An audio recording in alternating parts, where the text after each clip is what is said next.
Assalamualaikum warahmatullahi wabarakatuh. Selamat malam teman-teman. Perkenalkan nama saya Nazwa Putra dan Jagadita dengan akhir NPM 020.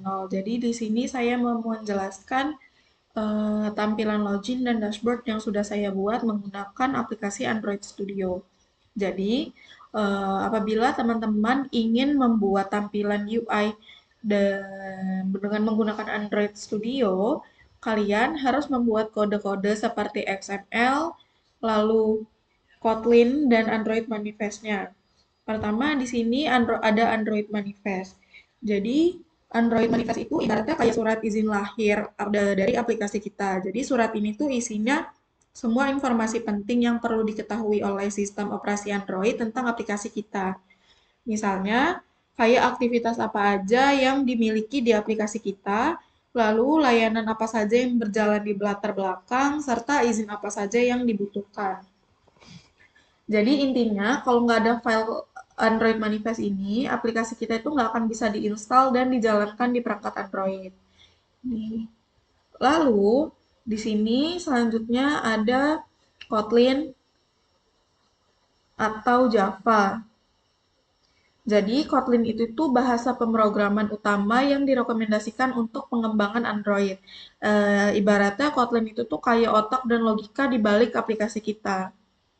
Jadi, semua perintah dan logika itu kayak apa yang terjadi saat tombol diklik, lalu bagaimana data diproses, atau cara aplikasi berinteraksi dengan server, itu tuh ditulisnya pakai Kotlin ini.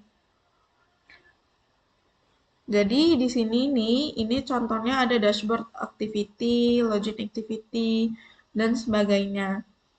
Jadi nanti sebelumnya kita buat dulu XML-nya dulu, kita buat XML atau UI untuk aplikasi kita dulu.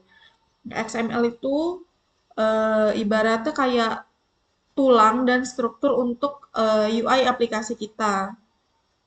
XML itu lebih fokus ke penyimpanan dan penataan data.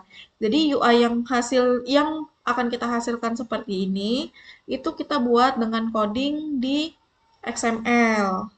Di mana kita buatnya? Jadi kita ke bagian res, lalu kita ke layout. Nah, nanti dari layout, cara kita buat XML-nya, kita klik kanan, terus kita buat new, kita pilih layout research file, lalu kita masukkan nama yang sesuai dengan yang kita inginkan. Contohnya saya di sini, karena saya membuat tampilan dashboard, saya tulis XML-nya itu activity underscore dashboard.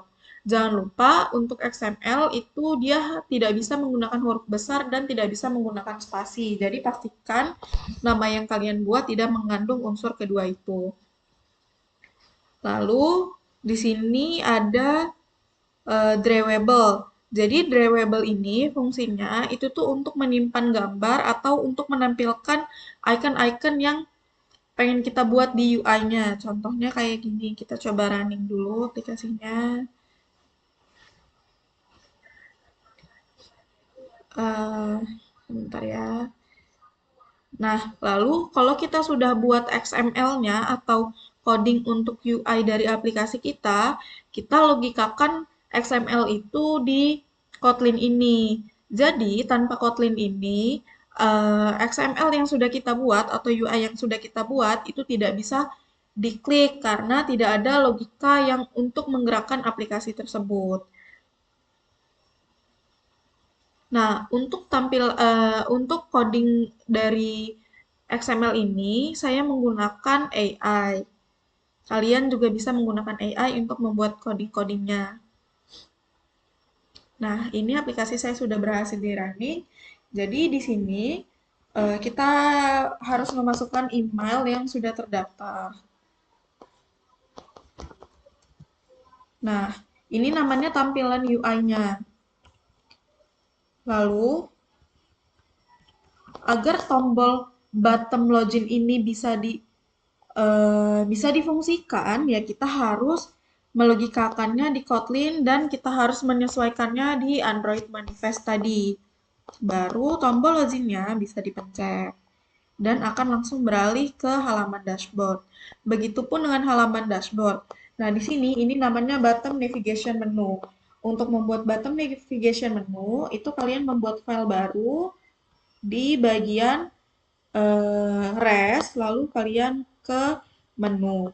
Kalian tambahkan XML bottom navigation menu dan kalian tambahkan coding-coding yang sudah kalian buat. Nanti tampilannya akan seperti ini dan bisa kalian sesuaikan dengan yang kalian mau. Nah, untuk icon-icon seperti search bar ini atau home, playlist, dan profil, serta icon musik ini, itu kalian tambahkannya di drawable sini. Sudah sih, sekian dari saya. Terima kasih. Wassalamualaikum warahmatullahi wabarakatuh.